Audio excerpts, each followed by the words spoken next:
Hello student. आज हम मौलिक अधिकारों में आपको पढ़ाने जा रहे हैं स्वतंत्रता का अधिकार। संविधान के भाग 3 में मौलिक अधिकारों की जो चर्चा हुई उसमें हमने आपको बताया था कि प्रारंभ में संविधान में 7 प्रकार की स्वतंत्रता दी गई थी। उसमें था समता का अधिकार, दूसरा था स्वतंत्रता का अधिकार, तीसरा था शोषण के विरुद्ध अधिकार, इसके बाद चौथा था धार्मिक स्वतंत्रता, पांचवा था सांस्कृतिक स्वतंत्रता, छठवां था संपत्ति का अधिकार और सातवां था संवैधानिक उपचारों का अधिकार। हमने यहां पर स्केच करके आपको इसके पिछले क्लास में उसे बाकायदे उसका एक स्केच दिया है आपको। उसमें हमने बताया था इन 6 अधिकारों में से जो छठा संपत्ति का अधिकार अनुच्छेद 31 होता था उसे 44वें संविधान संशोधन द्वारा सरकार ने मौलिक अधिकारों की सीमा से बाहर कर दिया और मौलिक अधिकारों की सीमा से बाहर कर उसे 300 का में रखते हुए उसे कानूनी अधिकार बना दिया। इसलिए वर्तमान में संविधान में मौलिक अधिकारों में कुल 6 मौलिक अधिकार बचे हैं। उसमें से समता का अधिकार हम आपको पढ़ा चुके हैं जो 14 से 18 तक कुल का कुल बताया गया था, 14 से 18। अब 14 से 18 के आगे आपको स्वतंत्रता के अधिकार की चर्चा की जाएगी। जैसे समता के अधिकार में हमने बताया था अनुच्छेद 14 विधि के समक्ष समानता। उसके बाद फिर बताया गया था कि अनुच्छेद 15 और उसमें कहा गया धर्म, मूल वंश, जाति, लिंग के आधार पर विभेद नहीं किया जाएगा। हालांकि उसमें कहा गया कि कमजोर वर्ग के लोगों के लिए 15(4) में कुछ सुरक्षा उपाय दे दिए जा सकेंगे। इसी में रिजर्वेशन की बात कर दी गई। SC ST के लिए रिजर्वेशन 15(4) में कहा गया। और उसके बाद फिर आया 16, अनुच्छेद 16 में कहा गया लोक नियोजन में अवसर की स्वतंत्रता। तो लोक नियोजन में अवसर की स्वतंत्रता में भी 16(4) में कहा गया कि OBC अर्थात अदर बैकवर्ड कास्ट जो कि समाज में पिछड़े वर्ग कहे जा सकते हैं उन्हें रिजर्वेशन दिया जा सकेगा। तो इस तरह से 16 में लोक नियोजन में अवसर की समानता को इसे अवसर की समानता का निषेध नहीं माना जाएगा। लेकिन आगे कहा गया अनुच्छेद 17 में अस्पृश्यता का अंत, यानी किसी को अछूत नहीं माना जाएगा, अस्पृश्यता का अंत कर दिया जाएगा। अनुच्छेद 18 में कहा गया उपाधियों का अंत।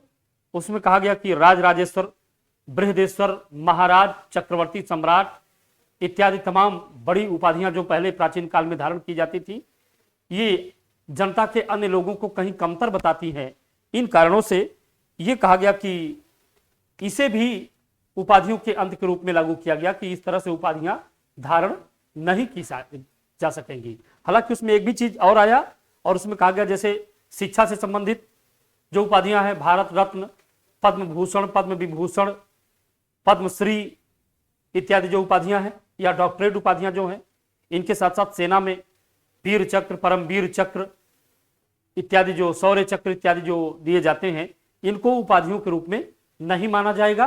बल्कि यदि आप उसे अपने नाम के आगे नहीं लगाते हैं तो ये उपाधि न मान करके कहा गया कि यद्यपि उपाधियों का अनुच्छेद 18 की तरफ से अंत किया जाता है लेकिन विद्या और सेना विषयक उपाधियां लोगों को दी जा सकेंगी और अनुच्छेद 18 का इसे उल्लंघन नहीं माना जाएगा। इसके बाद आता है स्वतंत्रता का अधिकार अनुच्छेद 19 से 22 तक।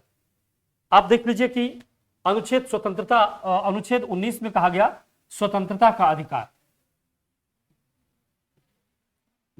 अनुच्छेद 19 और यह कहा गया स्वतंत्रता का अधिकार।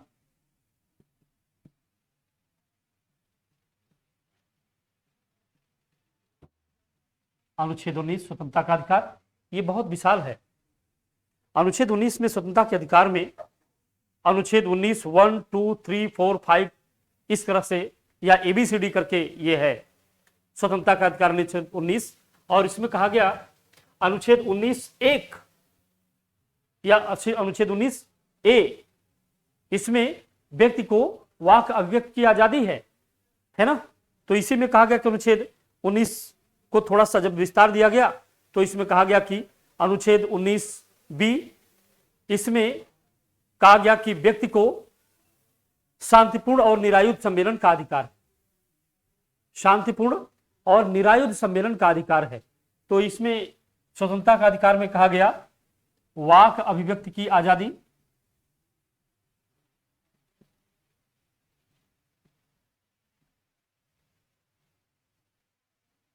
वाक अभिव्यक्ति की स्वतंत्रता,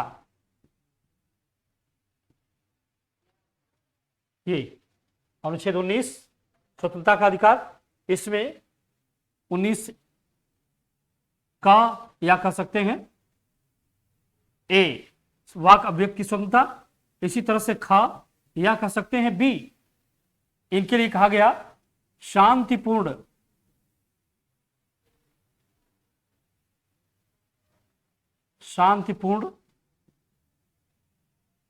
और निरायुध यानी बिना हथियार के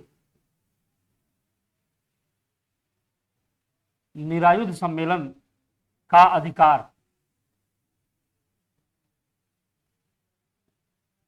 ये देखिए, स्वतंत्रता के अधिकार में ही निहित है शांतिपूर्ण और निरायुध सम्मेलन का अधिकार। आप शांतिपूर्ण ढंग से बिना हथियार लिए सम्मेलन कर सकते हैं, ये आपका अधिकार है। ये वाक्य अभिव्यक्ति की आजादी की तरह ही एक अधिकार बनाया गया स्वतंत्रता में, ये भी आपकी एक स्वतंत्रता है, ये आप कर सकते हैं। ठीक, इसी तरह से कहा गया संगम या संघ बनाने की आजादी, संगम या संघ बनाने की स्वतंत्रता। ठीक, यद्यपि इसमें सेना और वेश्याएं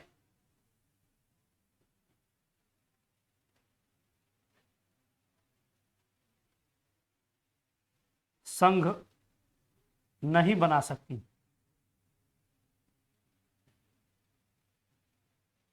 ठीक, यद्यपि वेश्याएं और साथ ही साथ सेना ये यूनियन नहीं बना सकती, इनके लिए ऐसा नहीं है।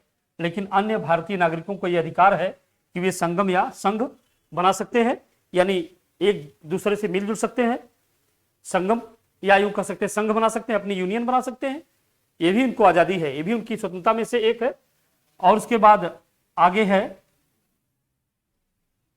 देश में निर्बाध यानी बिना बाधा के निर्बाध घूमने टहलने की आजादी।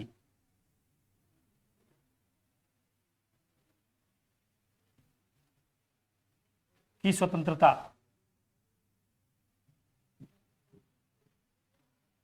ठीक, संगम संघ बनाने की आजादी या निर्बाध घूमने टहलने की आजादी भी कही गई है यहां पे।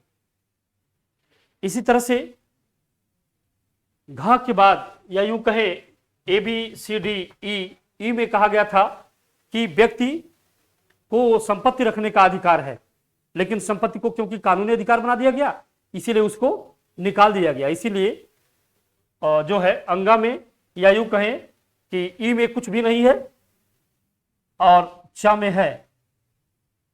ठीक, या आप यूं लिख सकते हैं कि ये संपत्ति की स्वतंत्रता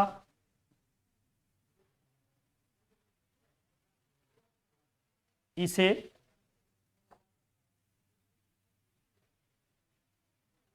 मौलिक अधिकारों से 44वें संशोधन द्वारा निकाल दिया गया।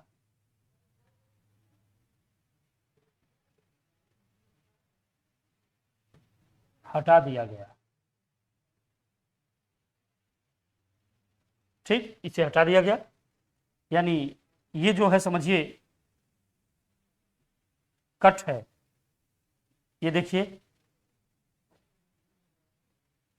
वृत्ति आजीविका का अधिकार, देश के प्रत्येक नागरिक को अपनी वृत्ति आजीविका कमाने का निर्बाध अधिकार है।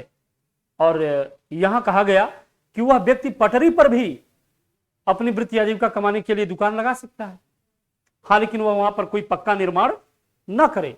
तो यहां पर आपको च के रूप में मिल रहा है कि वृत्ति आजीविका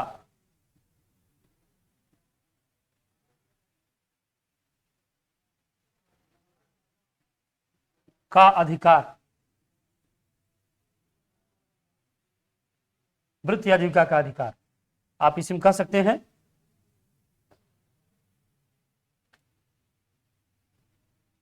पटरी पर भी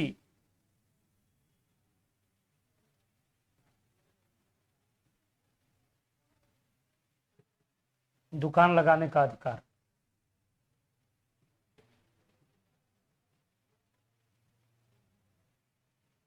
पटरी पर भी दुकान लगा सकते हैं, रेहड़ी ठेला जैसे लोग लगाते हैं, उसी तरह से पटरियों पर भी दुकान लगा करके आप अपनी वृत्ति आजीविका कमा सकते हैं। ये अनुच्छेद 19 के तहत ABCD या यूं कहें क ख ग घ अंगा च करके आपको स्वतंत्रता का अधिकार दिया गया है। ठीक, देख लीजिए आपके सामने स्वतंत्रता के अधिकार में 19 से 22, तो पहले 19 में स्वतंत्रता का अधिकार। स्वतंत्रता के अधिकार में ए या क में कहा गया वाग अभिव्यक्ति की आजादी, इसी में प्रेस की आजादी है ना, लिख सकते हैं आप, इसी में प्रेस की आजादी निहित है।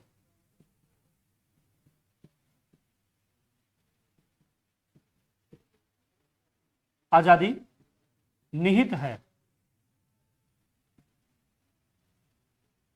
इसी में प्रेस की आजादी निहित है। फिर इसमें देखिए ख में शांतिपूर्ण निरायुध सम्मेलन, आप हम लोग इस तरह से बना लिए थे कि क मने वाक अभिव्यक्त की आजादी, पहले आदमी कुछ बोलना ही चाहता है तो क हो गया वो, ए वाक अभिव्यक्त की आजादी। यहाँ बी देखिए हम लोग इसको ख लिख दिए हैं। ख मने जब आदमी खाना खाता है तो काफी शांतिपूर्ण ढंग से बैठकर खाना पीना खाना चाहता है, तो शांतिपूर्ण ढंग से वो खाना खाने बैठ रहा है, तो शांतिपूर्ण निरायुध सम्मेलन की बात हो गई कि शांतिपूर्ण रहिए, बिना हथियार लिए सम्मेलन कर सकते हैं। ग, तो ग में आप जो कहते हैं कि संगम है ना, ग में क्या कहा गया कि गाना वाना गाइए होइए, तो गाना वाना कब गाएंगे, जब आप गाना गाएंगे तो 50 लोग मिलकर आपको सुने, है ना, तो बहुत से लोगों का जमावड़ा हो गया। आपको बहुत से लोगों के जमावड़ा का अधिकार है और साथ ही आपको संघ बनाने की आजादी यानी यूनियन का भी अधिकार है आपको। तो ये हम लोग ग में रख लिए, ग से गाना गाना, तो गाना गाने में आपको बहुत से लोगों को अपने साथ कलेक्ट करने का अधिकार, संघ बनाने का अधिकार और संघ बनाने का अधिकार है। यद्यपि इसमें कहा गया सेना और वेश्याएं संघ नहीं बना सकती। और देखिए इधर घा है, देश में निर्बाध घूमने और टहलने की आजादी। घा माने घूमना, तो देश में निर्बाध घूम टहल रहे हैं, इसलिए भी हमने इसको कखा गघा में लिख दिया समझने के लिए। और यहाँ अंगा, अंगा में है कि मतलब एकदम से शांत होकर के पैसा बटोरिए, तो पैसा बटोरने की बात पहले थी, लेकिन संपत्ति की स्वतंत्रता को मौलिक अधिकारों के 44वें संशोधन द्वारा इसको हटा दिया गया, 300 कम रख दिया गया, इसलिए ये समाप्त है। अंगा केवल लिख भी दिया गया, ये है नहीं। ठीक है, च में वृत्ति आजीविका का अधिकार, पटरी पर भी दुकान लगाने का इसी के तहत अधिकार दिया गया है ना। च में वृत्ति आजीविका माने कुछ वृत्ति आजीविका कमाइए, चाटिए ओढ़िए, कुछ कुलचा भल्ला फुल्की गोलगप्पा ये सब खाइए पीजिए, कुछ चाटिए वगैरह, तो इसमें च में हो गया वृत्ति आजीविका। जब वृत्ति आजीविका के पास होगी तभी कुछ खाने पीने को पाएंगे, तो ये वृत्ति आजीविका का अधिकार यहां पर आपके सामने हो गया। ठीक, अनुच्छेद 19। अब देख लीजिए अनुच्छेद 19 के बाद आता है अनुच्छेद 20। अनुच्छेद 20 और अनुच्छेद 20 में कहा गया है कि दोहरे दंड से संरक्षण, दोहरे दंड से संरक्षण। यहां पर आप ये समझ लीजिए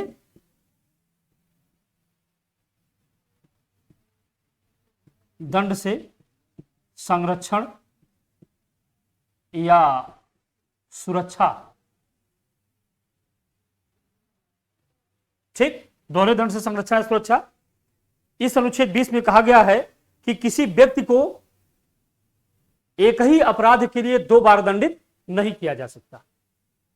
किसी व्यक्ति को एक ही अपराध के लिए 1 से अधिक बार दंडित नहीं किया जा सकता। यह अनुच्छेद 20 में कहा गया कि किसी व्यक्ति को उस समय की प्रचलित विधि के अनुसार या उस समय जो कानून था उसके अनुसार उसे उस समय उसने जो गलती की उसी अनुसार उसको दंडित किया जा सकता है। उसे एक बार दंडित करने के बाद एक से अधिक बार दंडित नहीं कर सकते। जैसे हम लोगों ने बचपन में एक फिल्म देखी थी, बचपन में एक फिल्म देखी थी, वो अंधा कानून, ये अंधा कानून है, अमिताभ बच्चन जी की फिल्म थी। तो उसमें ऐसा आता है कि उनको किसी झूठी गवाही के आधार पर उनको आजीवन कारावास हो जाता है, और आजीवन कारावास हो जाने के बाद पता चले कि जब वो निकलते हैं, क्योंकि उसमें ये भी माना जाता है सिविल प्रोसीजर क्रिमिनल लॉ के अनुसार ऐसा भी माना जाता है कि उसमें दिन रात जोड़ करके 20 साल, उसका एक ऐसा भी अमेंडमेंट है, दिन रात जोड़ करके 20 साल। तो 20 साल बाद जब वो निकलते हैं तब तक वो बेचारे नौजुआ पर उनका समाप्त हो चुका होता है, लेकिन बाहर निकल के देखते हैं तो क्या कि जिस व्यक्ति के हत्या के अपराध में उनको आजीवन कारावास हुआ वो बाहर टाल रहा है, तो उसको दौड़ा लेते हैं। तो फिल्म है, तो दौड़ाते दौड़ाते वो जाते हैं तो जज साहब के सामने ही दौड़कर भाग कर खड़ा हो जाता है, लेकिन वहां भी उसको मार करके हत्या कर देते हैं। और जब जज साहब कहते हैं कि यू आर अंडर अरेस्ट और आपको सजा दी जाएगी, तो कहते हैं ऑब्जेक्शन मिलाट, किसी एक व्यक्ति को एक ही अपराध के लिए 2 बार दंडित नहीं किया जा सकता, क्योंकि मैं इन्हीं के हत्या के आरोप में आजीवन कारावास की सजा काटकर आ रहा हूं। इसलिए अब जब इनके हत्या के आरोप में मैंने आजीवन कारावास की सजा काट लिया, तो आज ये तो जिंदा थे, आज इनको मार दिया, अब उसी अपराध के लिए, इनके मारने के अपराध में मैं सजा काट चुका हूं, फिर से आप मुझे आजीवन कारावास की सजा नहीं दे सकते। ये यहां पर है दोहरे दंड से संरक्षण।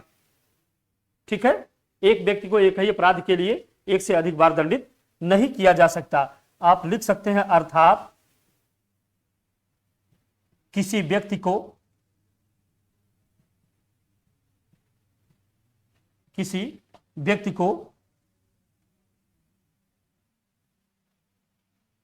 एक ही अपराध के लिए, किसी अपराध के लिए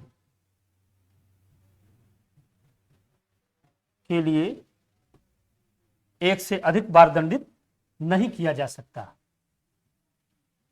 एक से अधिक बार दंडित नहीं किया जा सकता।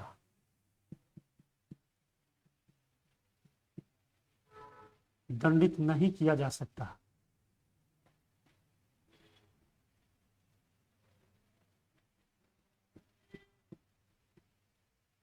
ठीक, दोहरे दंड से संरक्षण या सुरक्षा, अर्थात किसी व्यक्ति को किसी अपराध के लिए एक से अधिक बार दंडित नहीं किया जा सकता। यह रहा आपका अनुच्छेद 20। अब आप देख लीजिए अनुच्छेद 20 के बाद अनुच्छेद 21 क्या है, इसके बारे में हम लोग जान लेते हैं।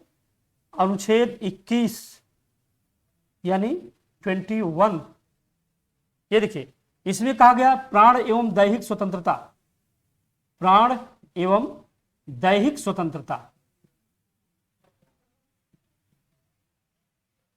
यानी व्यक्ति अपने जीवन और अपने देह से बिल्कुल आजाद है ना। व्यक्ति जीवन जीने के लिए, यानी अपने जीवन यापन के लिए, अपने जीवन जीने के लिए और अपनी देह से वह पूरी तरह आजाद है। यह अनुच्छेद 21 जो है ये जापान के संविधान से लिया गया। कहां से लिया गया है? जापान के संविधान से। आप प्राण एवं दैहिक स्वतंत्रता, अब तो ये बहुत बड़ा हो गया है। इसमें जीवन जीने की आजादी, यात्रा करने की आजादी, विदेश घूमने की आजादी, बोलने की आजादी, मौन रहने की आजादी, है ना, ये सारा ये बहुत व्यापक बना दिया गया है, बहुत ही व्यापक बना दिया गया है। आप इसमें कर सकते हैं प्राण दैहिक स्वतंत्रता, इसमें बोलने, मौन रहने, विदेश यात्रा, एकांतवास,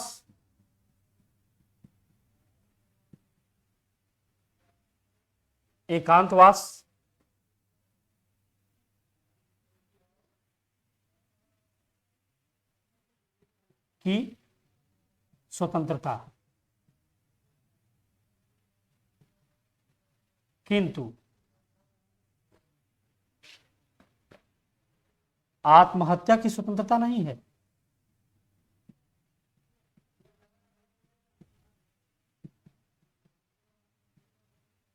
किंतु उसमें आत्महत्या की आजादी नहीं दी गई। यद्यपि कुछ मामलों में ऐसा आया कि यदि व्यक्ति असाध्य रोग से ग्रस्त हो, निश्चेत हो, या असाध्य रोग से ग्रस्त व्यक्ति चेतना होने पर भी वह अपने इस पीड़ा को बर्दाश्त नहीं कर पा रहा हो, अपने इच्छा मृत्यु की स्थिति चाह रहा हो कि मैं न रह जाऊं, इस पीड़ा से मुक्ति पा जाऊं, तो ऐसी परिस्थितियों में उसे डॉक्टर या डॉक्टरों के पैनल से वो ये कह सकता है, उसे इसका अधिकार है, और डॉक्टर उसके जीवन रक्षक जो है यंत्रों को हटाकर उसे उस पीड़ा से मुक्ति दे सकते हैं। But that is rarest rare, ये रेयरेस्ट रेयर है, हमेशा के लिए नहीं है। ये रेयरेस्ट रेयर है कि इन परिस्थितियों में यदि कोई व्यक्ति असाध्य रोग से ग्रस्त हो, पीड़ादायक स्थितियों में हो, वह उससे निजात पाने में सक्षम ना हो या उसे निजात न दी जा सके, इन परिस्थितियों में वो डॉक्टरों के पैनल से प्रार्थना कर सकता है और उसे कोर्ट ये आजादी दे सकती है कि वह इन पीड़ादायक स्थितियों से मुक्त पा जाए, और डॉक्टरों को आदेश दे सकती है कि वो उसके जीवन रक्षक उपकरणों को उससे हटा ले, जिससे वह इस पीड़ा से मुक्त पाकर शरीर से भी मुक्त हो सके। इसे हम आत्महत्या के श्रेणी में नहीं रखते।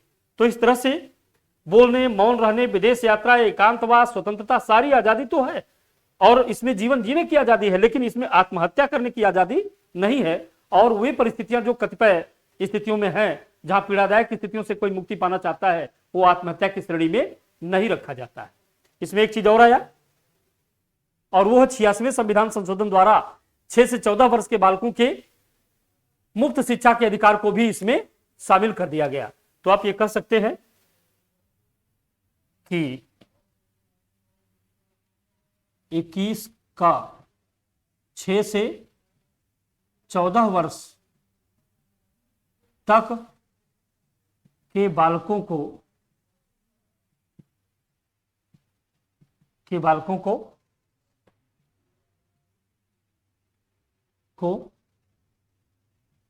86वें संविधान संशोधन द्वारा संविधान संशोधन के द्वारा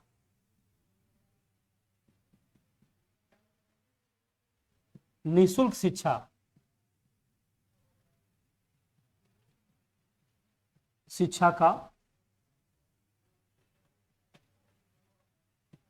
का अधिकार सरकार ने 2002 में प्रदान कर दिया।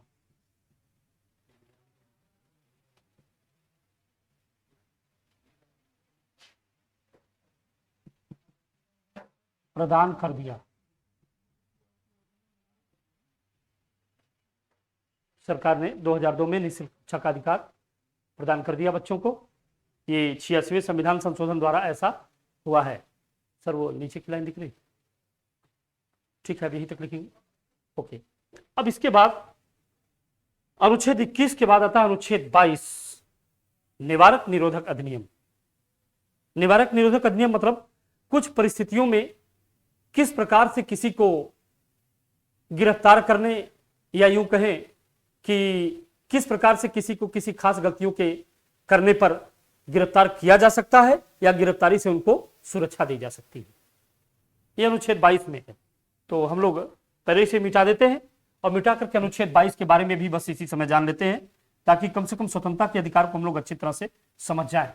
और इसमें आता है अनुच्छेद 22, और वो है कि कुछ स्थितियों में गिरफ्तारी से संरक्षण। ऐसी परिस्थितियां भी आती हैं कि कोई व्यक्ति गिरफ्तार कर लिया गया और मिसयूज किया जा रहा है थाने या सक्षम अधिकारियों के द्वारा, उन्हें गिरफ्तार करके प्रताड़ित किया जा रहा हो। इन परिस्थितियों में कोर्ट आखिरकार ये रिट जारी करती है कि उस व्यक्ति को तत्काल हैबेस कॉर्पस सशर्त और सशरीर हमारे समक्ष उपस्थित किया जाए। ऐसा होता है। तो अनुच्छेद 22 में यही चीजें हैं। यहां कहा जाएगा अनुच्छेद 22, अनुच्छेद 22 में कहा गया कुछ स्थितियों में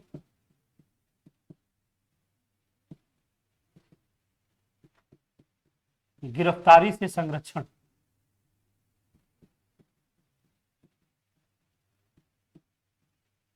कुछ स्थितियों में गिरफ्तारी से संरक्षण अर्थात यहां कहा जा रहा है कि कुछ स्थितियों में आप गिरफ्तार करने वाले व्यक्ति को एक निश्चित समय के अंदर आप सक्षम अधिकारी के समक्ष पेश करेंगे। कुछ स्थितियों में गिरफ्तारी संरक्षण अर्थात आप यहां कह सकते हैं, अर्थात किसी गिरफ्तार व्यक्ति को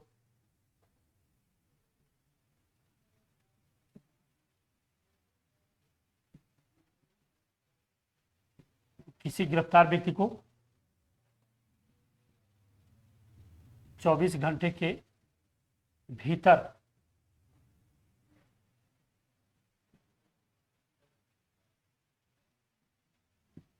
सक्षम न्यायालय में पेश किया जाए।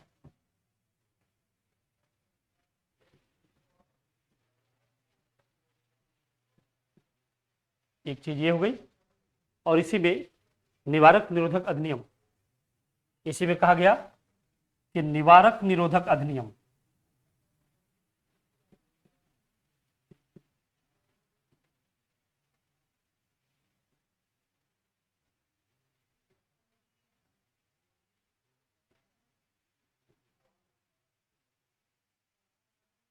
निवारक निरोधक अधिनियम का मतलब होता है किसी व्यक्ति को गलती करने से पहले, अपराध करने से पहले ही गिरफ्तार कर लिया जाए।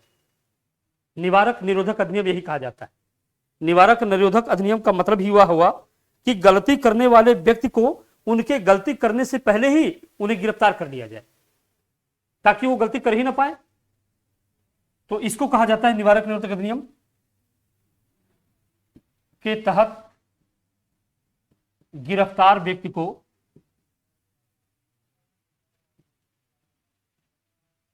गिरफ्तार व्यक्ति को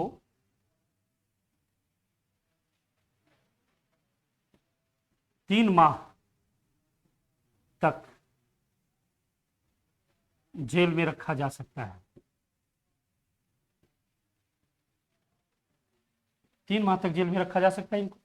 निवारक निरोधक अधिनियम वाले व्यक्ति को 3 माह तक जेल में रख सकते हैं।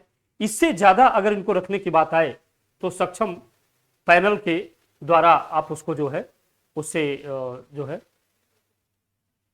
आप उनसे फैसला लेंगे। यहां लिख सकते हैं आप, इससे अधिक समय तक जेल में रखने हेतु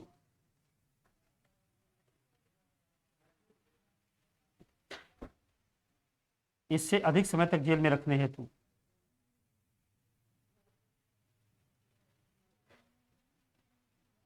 न्यायिक बोर्ड की सहमति लेनी होगी।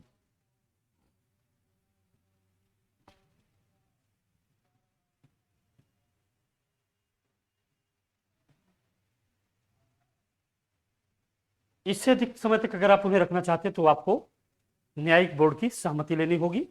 ये हो गया अनुच्छेद 22 अर्थात निवारक निरोधक अधिनियम।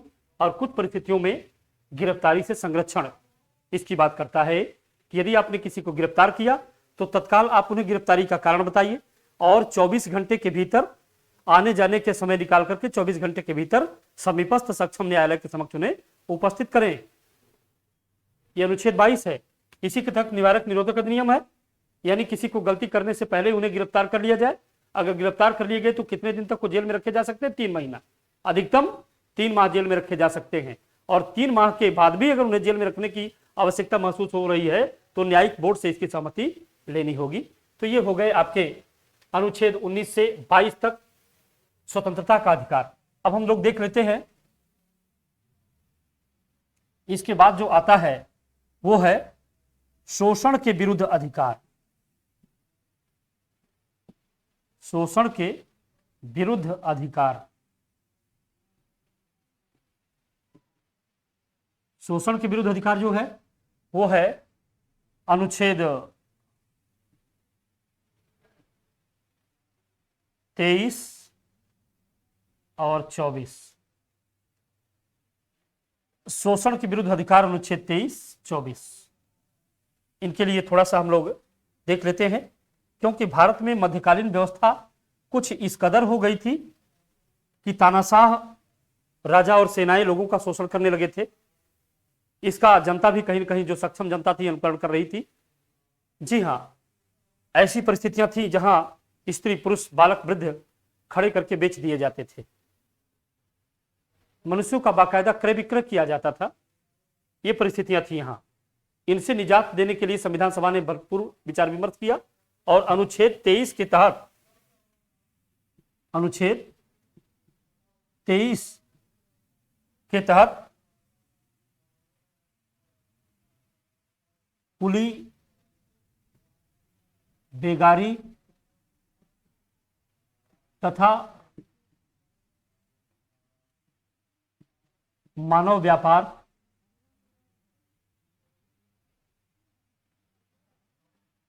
कुली, बेगारी तथा मानव व्यापार तथा बालाश्रम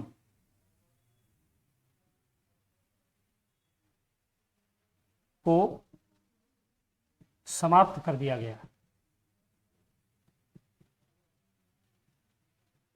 ये अनुच्छेद 23 है। अर्थात कुलीगिरी, किसी से जबरदस्ती सामान ढुवाइए, आप शक्तिशाली हो, बस अड्डे पहुंचे, अरे फलाने उठाओ सामान, अब बेचारे कुलीगिरी करते हुए जा रहे हैं और आपने उनके बदले उनको कुछ नहीं दिया। आपकी बस में, ट्रेन में सामान रख दिया, उसके बाद आपने पीछे से उनको 2 लात मारा, हमारे भगो यहाँ से, बेचारे हट गए। यानी आपने अनुच्छेद 23 का उल्लंघन किया। पहले तो ऐसा लोग करते थे, लेकिन अब वो आपका दास नहीं है, वो एक स्वतंत्र नागरिक है।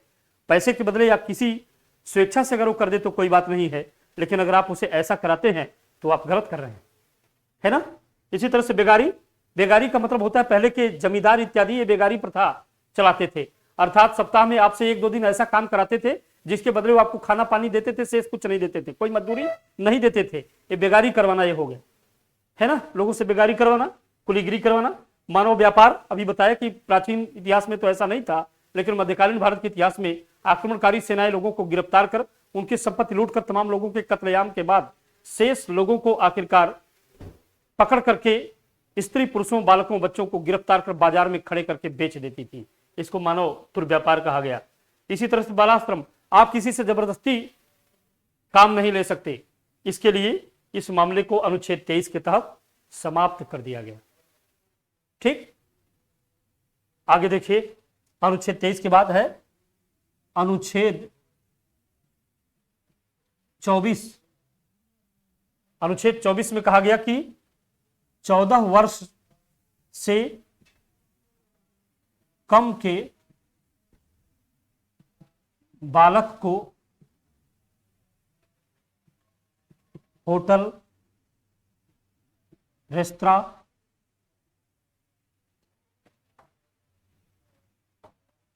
खतरनाक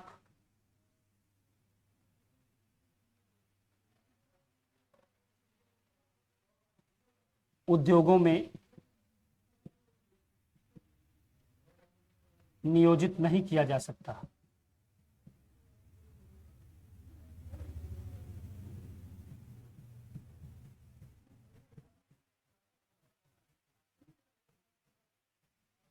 ये रहा अनुच्छेद 24। 16 वर्ष से कम तक के बालकों को खतरनाक उद्योगों में नियोजित नहीं किया जा सकता, ऐसा करना गैर कानूनी है। इसीलिए बाल श्रम, बधुआ मजदूरी, ये सारी चीजें इसके द्वारा समाप्त कर दी गई। Right to exploitation, right to against exploitation, शोषण के विरुद्ध अधिकार, यही है आपके सामने अनुच्छेद 23-24, जिस 23 में कहा गया मानव दुर्व्यवहार, दुर्व्यापार, बालाश्रम, कुली, बेगारी प्रथा को समाप्त की गई। और अनुच्छेद 24 में कहा गया 14 वर्ष से कम के बालक को रेस्तरां, होटल, उद्योग, कारखाने में नियोजित नहीं किया जा सकता। ये आपके सामने आज आपने जो है 2 तरह के मौलिक अधिकारों को पढ़ा। पिछले क्लास में आपने एक तरह का मौलिक अधिकार पढ़ा था, वो था समानता। आज आपने पढ़ा स्वतंत्रता और शोषण के विरुद्ध अधिकार। नेक्स्ट क्लास में हम आपको पढ़ाएंगे, इसके बाद जो क्लास पढ़ाएंगे उसमें आएगा धर्म की स्वतंत्रता या धार्मिक स्वतंत्रता, और धार्मिक स्वतंत्रता के बाद आएगा अगला इसके बाद वाला, और वो आएगा सांस्कृतिक स्वतंत्रता, और उसके बाद फिर आएगा अंततः राइट टू कॉन्स्टिट्यूशनल रेमेडी, अर्थात अनुच्छेद 32, इसके तहत संवैधानिक उपचारों का अधिकार, वो मौलिक अधिकारों में से लास्ट होगा। आज आपको जो भी आपके परीक्षा उपयोगी चीजें बताई गई, इसे कायदे से पढ़ें, इसे ध्यान दें। अच्छा लगे तो लाइक सब्सक्राइब भी करें, और ना लगे तो ना करें। Thank you class.